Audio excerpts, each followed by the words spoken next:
Saint Tryphon de Colla.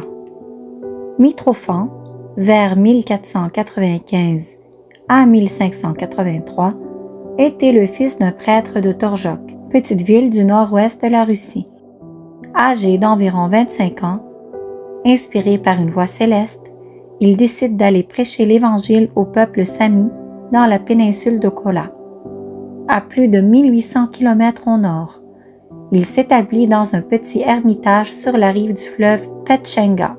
Mitrophant remporte un certain succès, car il prend le temps d'étudier la langue et les mœurs des Samis.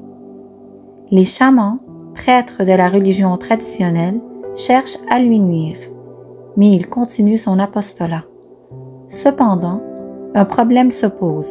Il ne peut pas baptiser les Samis convertis, car il est encore laïque, les laïcs ne pouvant administrer le baptême qu'en cas d'urgence. Mitrophant se rend alors à Novgorod, où, avec la bénédiction de l'archevêque, il se fait moine sous le nom de Tryphon et est ordonné prêtre.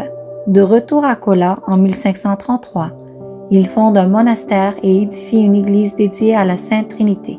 Afin d'assurer la survie de sa fondation, Tryphon entreprend un autre long voyage, cette fois à Moscou.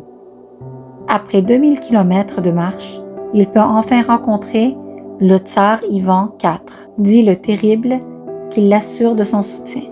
6 ans après la mort de Tryphon, en 1589, les Suédois exécutent tous les moines et détruisent le monastère. Rebâti plusieurs fois, fermé à quelques reprises, il est finalement rouvert en 1997. On y vénère toujours la tombe de Saint Tryphon et des moines martyrisés en 1589. L'Église orthodoxe russe commémore Saint Tryphon de Kola, apôtre des Samis, le 15 décembre. Les marins russes l'invoquent contre les périls en mer. Abonnez-vous pour en savoir plus sur d'autres saints. Que le Seigneur vous guide et vous protège. À la prochaine!